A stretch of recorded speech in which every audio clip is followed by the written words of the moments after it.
Hello students, हमारे channel में आपका स्वागत है। इस वीडियो में हम बीपीएससी प्रीवियस ईयर क्वेश्चंस को देखेंगे। जो आने वाले हर बीपीएससी में कहीं ना कहीं क्वेश्चंस को रिपीट किया जाता है, तो इस हिसाब से ये हमारे लिए काफ़ी महत्वपूर्ण है। तो सबसे पहले हम 44वीं बीपीएससी के प्रश्नों के साथ शुरू करते हैं। तो चलिए देखते हैं हमारा पहला प्रश्न। हमारा पहला प्रश्न है, सौर ऊर्जा निम्नलिखित में से किससे प्राप्त होती है? सौर ऊर्जा निम्नलिखित में से किससे प्राप्त होती है? इसका आंसर हो जाएगा ऑप्शन नंबर सी, सूर्य। सूर्य द्वारा उत्सर्जित अथवा सूर्य से प्राप्त ऊर्जा को सौर ऊर्जा कहते हैं। ये तो आप सभी को मालूम ही होगा। और सूर्य की ऊर्जा का स्रोत जो है वो नाभिकीय संलयन है। अगला प्रश्न, ठोस कपूर से कपूर वाष्प बनाने की प्रक्रिया को कहते हैं। ऑप्शन नंबर डी, ऊर्ध्वापतन। प्रश्न संख्या 3, पौधे व पेड़ का खाना तैयार करने की प्रक्रिया कहलाती है। Option number D, photosynthesis. अगला प्रश्न देखते हैं, निम्न में से कौन सी धातु अर्धचालक की तरह ट्रांजिस्टर में प्रयोग होती है? Option number B, germanium. Option number B, germanium. ठीक है। जैविक सिस्टम में रासायनिक क्रिया की प्रक्रिया को तेज करने में उत्तरदायी पदार्थ है। Option number C, enzyme. निम्नलिखित में से किसकी कमी से मनुष्य में मधुमेह होता है? निम्नलिखित में से किसकी कमी से मनुष्य में मधुमेह होता है? Option number D, insulin. अगला प्रश्न देखते हैं, प्रश्न संख्या 7, विटामिन जो खट्टे फलों में पाया जाता है तथा चर्म रोग को स्वस्थ रखने में जरूरी होता है। इसका आंसर हो जाएगा option number C, vitamin C. प्रश्न संख्या 8, मनुष्य शरीर में खून के शुद्धिकरण की प्रक्रिया को कहते हैं। Option number A, dialysis. अगला प्रश्न देखते हैं, टरबाइन व डायनेमो से बिजली प्राप्त करने में किस ऊर्जा को विद्युत ऊर्जा में परिवर्तित करते हैं? ऑप्शन नंबर सी, मैकेनिकल ऊर्जा। ऑप्शन नंबर सी, मैकेनिकल ऊर्जा। प्रश्न संख्या 10, पढ़ने में काम आने वाले ग्लासेस किस प्रकार के लेंस से बनते हैं? ऑप्शन नंबर डी, ए तथा बी, अर्थात अवतल तथा उत्तल लेंस, दोनों का इस्तेमाल पढ़ने में किया जाता है, पढ़ने के ग्लासेस में इस्तेमाल होता है।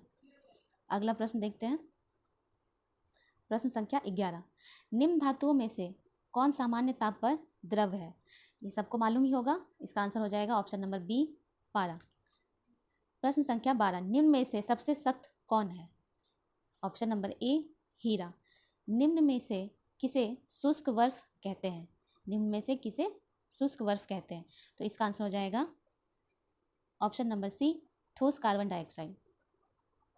निम्न में से कौन सा पदार्थ साबुन बनाने में प्रयोग होता है? निम्न में से कौन सा पदार्थ साबुन बनाने में प्रयोग होता है? इसका आंसर हो जाएगा हमारा ऑप्शन नंबर ए, वनस्पति तेल। खाना बनाने में प्रयोग की जाने वाली गैस मुख्यतः है। Option number C, methane. अगला प्रश्न देखते हैं, प्रश्न संख्या 16, वाहनों से निकलने वाले प्रदूषित गैस मुख्यतः है। वाहनों से निकलने वाली प्रदूषित गैस मुख्यतः है option number B, carbon monoxide. डॉक्टरों द्वारा एनेस्थीसिया के रूप में प्रयोग होने वाली हास्य गैस है। Option number C, nitrous oxide. ठीक है। अगला प्रश्न, निम्न पदार्थों में से कौन सा पदार्थ खाने की वस्तुओं के परिरक्षण में प्रयोग होता है? Option number C, sodium benzoate. अगला प्रश्न, निम्न में से कौन सी धातु रोशनी के बल्बों में फिलामेंट के रूप में प्रयोग होती है? इसका आंसर हो जाएगा ऑप्शन नंबर डी, टंगस्टन। अगला प्रश्न, निम्न में से कौन से खनिज बिहार में मिलते हैं? निम्न में से कौन से खनिज बिहार में मिलते हैं? इसका आंसर हो जाएगा ऑप्शन नंबर बी, 1 व 2, अर्थात कोयला एवं लौह। प्रश्न संख्या 21, रेगर मिट्टी सबसे ज़्यादा होती है कहाँ पे? रेगर मिट्टी सबसे ज़्यादा होती है ऑप्शन नंबर ए, महाराष्ट्र में। रेगर, जिसे हम रेगुर के नाम से भी जानते हैं, ये सबसे ज़्यादा महाराष्ट्र में पाई जाती है। इसको कपास मिट्टी के नाम से भी जाना जाता है और इस मिट्टी में लोहा, चूना, कैल्शियम, पोटास, एल्युमिनियम, मैग्नीशियम आदि पोषक तत्व प्रचुर मात्रा में पाए जाते हैं। अगला प्रश्न देखते हैं, कोरबा कोयला क्षेत्र अवस्थित है। कोरबा कोयला क्षेत्र अवस्थित है ऑप्शन नंबर बी, छत्तीसगढ़।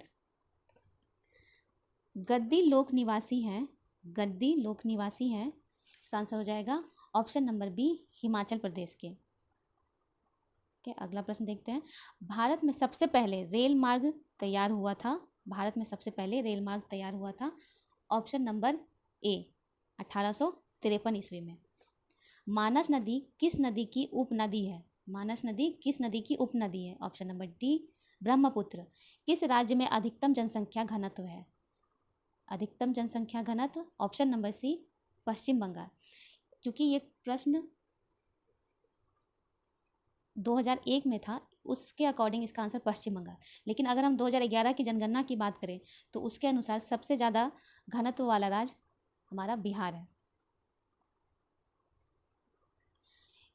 अगला प्रश्न, किस नदी पर शिव समुद्र जलप्रपात अवस्थित है? इसका आंसर हो जाएगा option number A Kaveri. Ganga नदी के किनारे सबसे बड़ा शहर? Option number A Varanasi. अगला प्रश्न, भारत में शहरी जनसंख्या कुल जनसंख्या के बराबर है। भारत की कुल जनसंख्या और शहरी जनसंख्या का प्रतिशत पूछ रहा है, कुल जनसंख्या के हिसाब से। तो इसका आंसर हो जाएगा हमारा 2011 की जनगणना के अनुसार अगर हम देखेंगे तो इसका आंसर हो जाएगा हमारा 31.2%। ये 2011 की जनगणना के अनुसार है। ठीक है। अगला प्रश्न, सरन सिंचाई नहर निकलती है ऑप्शन नंबर डी गंडक से। मलक्का जल संयोजी में आने जाने की सुविधा है। ऑप्शन नंबर ए हिंद महासागर से चीन सागर तक। अगला प्रश्न देखते हैं। अंतर्राष्ट्रीय तिथि रेखा खींची जाती है। प्रश्न संख्या 32, अंतर्राष्ट्रीय तिथि रेखा खींची जाती है। ऑप्शन नंबर सी प्रशांत महासागर से होकर। अब हम अगला प्रश्न देखते हैं। किलिमंजारो एक है। ऑप्शन नंबर सी श्रृंग। किलिमंजारो क्या है? एक श्रृंग है। बिहार में साक्षरता का प्रतिशत है। तो इसे भी हम 2011 की जनगणना के अनुसार अगर देखें तो इसका आंसर हो जाएगा 68.8%। तो 2011 की जनगणना के अनुसार हमारे बिहार का साक्षरता प्रतिशत है 61.8%। अगला प्रश्न देखते हैं। निम्न नदियों में सबसे अधिक नदी पथ परिवर्तन किया है। ऑप्शन नंबर सी कोसी नदी। कोसी नदी जो है वो अपने नदी पथ को काफ़ी ज़्यादा परिवर्तित करती है। अगला प्रश्न, पट अंचल अवस्थित है। ऑप्शन नंबर बी झारखंड में। भारत का सबसे बड़ा कपास उत्पादक है। इस प्रश्न को भी अगर हम करंट के अनुसार देखें तो इसका आंसर हमारा हो जाएगा गुजरात। ठीक है।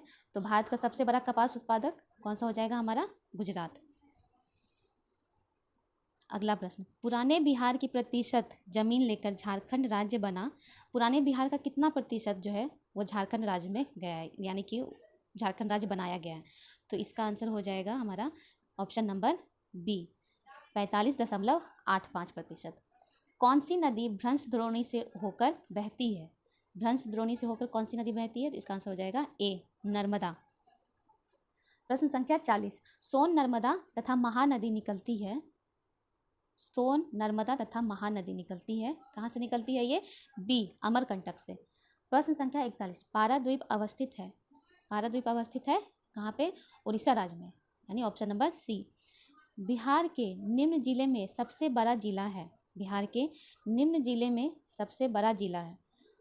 तो इस प्रश्न को अगर हम देखें तो बिहार में पटना जनसंख्या की दृष्टि से बड़ा जिला है तथा गया क्षेत्रफल की दृष्टि से सबसे बड़ा जिला है।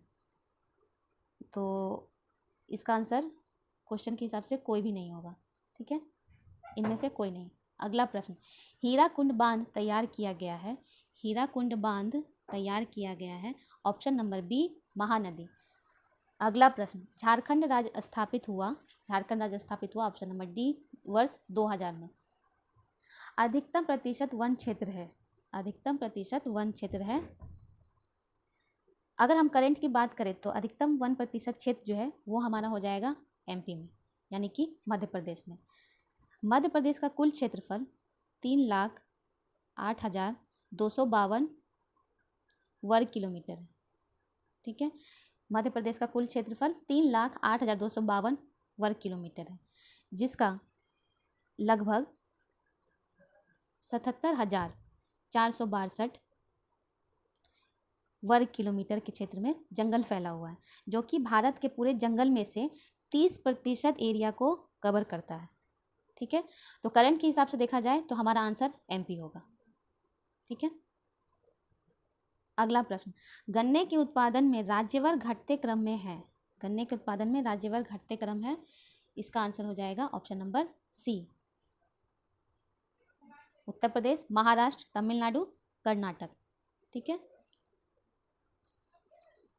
प्रश्न संख्या 47, नया बिहार राज्य में कुल जनसंख्या है। नया बिहार राज्य में कुल जनसंख्या है, तो अगर हम लोग 2011 की जनगणना के अनुसार बात करें, 2011 की जनगणना के अनुसार बात करें तो बिहार की जनसंख्या लगभग 10 करोड़ के आसपास है। ठीक है, और अंकों में देखा जाए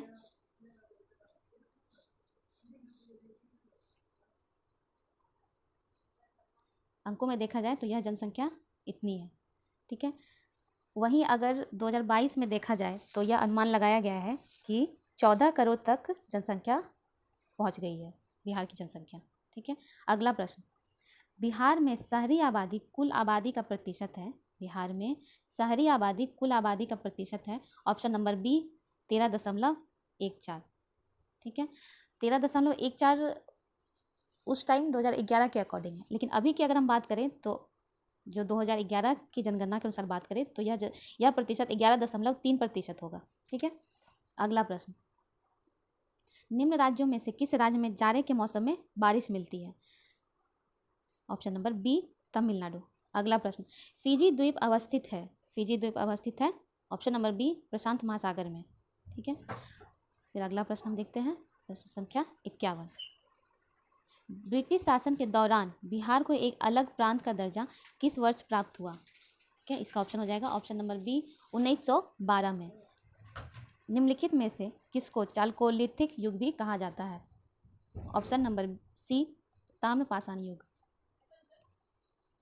अगला प्रश्न, निम्नलिखित में से मगध का कौन सा राजा सिकंदर महान के समकालीन था। निम्नलिखित में से मगध का कौन सा राजा सिकंदर महान के समकालीन था। इसका आंसर हो जाएगा option number B Dhanananda. Maurya वंश के पश्चात किस वंश का राज स्थापित हुआ था। मौर्य वंश के बाद किस वंश का राज स्थापित हुआ था। इसका आंसर हो जाएगा डी शुंग वंश। निम्नलिखित में से कौन सी बात बौद्ध धर्म तथा जैन धर्म में समान नहीं है। इसका आंसर हो जाएगा ऑप्शन नंबर सी आत्मदमन। निम्नलिखित में से किस अंग्रेज अधिकारी ने पुर्तगालियों को सौली के स्थान पर हराया था। सौली के स्थान पर हराया था, option number B Thomas Best ने। अगला प्रश्न, निम्नलिखित में से प्रथम कर्नाटक युद्ध का कौन सा तत्कालीन कारण था। इसका आंसर हो जाएगा ऑप्शन नंबर बी ऑस्ट्रिया की राजगद्दी की जंग में। निम्नलिखित में से किस अधिनियम के तहत लॉर्ड कॉर्नवालिस को अपनी काउंसिल के फैसलों को रद्द करने का अधिकार मिला। इसका आंसर हो जाएगा हमारा ऑप्शन नंबर बी 1786 का एक्ट। अगला प्रश्न, निम्नलिखित में से किस भारतीय नेता ने लंदन में प्रथम गोलमेज कॉन्फ्रेंस में भाग लिया था। प्रथम गोलमेज कॉन्फ्रेंस में भाग लिया था। इसका आंसर हो जाएगा ऑप्शन नंबर ए मौलाना मोहम्मद अली। अगला प्रश्न,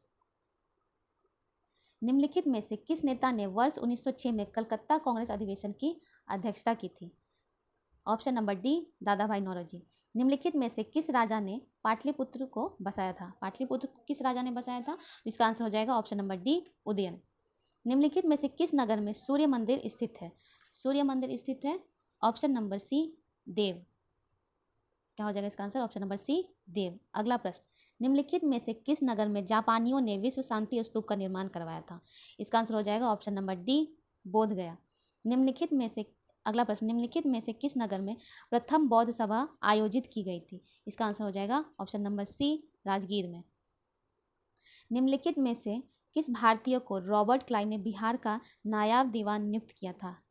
इसका आंसर हो जाएगा ऑप्शन नंबर डी सिताब राय। अगला प्रश्न, निम्नलिखित में से किस सुल्तान से निजामुद्दीन औलिया ने भेंट करने से इनकार कर दिया था। Option number C Ghiyasuddin Tughlaq.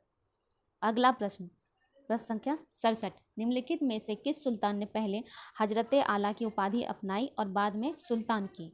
तो इसका आंसर हो जाएगा हमारा option number A, Bahlol Lodi. अगला प्रश्न, निम्नलिखित में से किस सुल्तान ने फलों की गुणवत्ता सुधारने के लिए उपाय किए? इसका आंसर हो जाएगा option number B, Firoz Tughlaq. निम्नलिखित में से किस सुल्तान ने एक नगर बसाया जहां अब आगरा है? निम्नलिखित में से किस सुल्तान ने एक नगर बसाया जहां अब आगरा है? इसका आंसर हो जाएगा option number D, Sikandar Lodi. क्या हो जाएगा? सिकंदर लोदी। निम्नलिखित में से किस मुगल बादशाह को वजीर गाजी उद्दीन ने दिल्ली में दाखिल नहीं होने दिया था? इसका आंसर हो जाएगा option number B, Shah Alam द्वितीय। अगला प्रश्न देखते हैं, ग्रह जिनका कोई उपग्रह नहीं है। इसका आंसर हो जाएगा ऑप्शन नंबर बी, बुध। अगला प्रश्न देखते हैं हमारा, गल्फ स्ट्रीम है, गल्फ स्ट्रीम कहाँ है? इसका आंसर हो जाएगा, कहाँ नहीं, गल्फ स्ट्रीम क्या है, माफ कीजिए, गल्फ स्ट्रीम क्या है? यह एक महासागरीय धारा है, ऑप्शन नंबर बी। ठीक है, अगला प्रश्न देखते हैं, तेल एवं प्राकृतिक गैस आयोग कब स्थापित हुआ? तेल एवं प्राकृतिक गैस आयोग कब स्थापित हुआ? इसका आंसर हो जाएगा हमारा ऑप्शन नंबर डी, वर्ष 1956 में। हमारे अंतरिक्ष में कुल कितने तारामंडल हैं? हमारे अंतरिक्ष में कुल कितने तारामंडल हैं? इसका आंसर हो जाएगा ऑप्शन नंबर सी, 89। अगला प्रश्न, शनि सूर्य के चारों ओर एक चक्कर लगाने में डैश लेता है, अर्थात कितना समय लेता है? तो शनि को सूर्य के चारों ओर चक्कर लगाने में समय लगता है, इसका आंसर हो जाएगा ऑप्शन नंबर डी, 29.5 वर्ष। ठीक है, तो इस वीडियो में हमने 75 क्वेश्चंस को देखा है और नेक्स्ट वीडियो में हम अगले 75 क्वेश्चन को देखेंगे। धन्यवाद।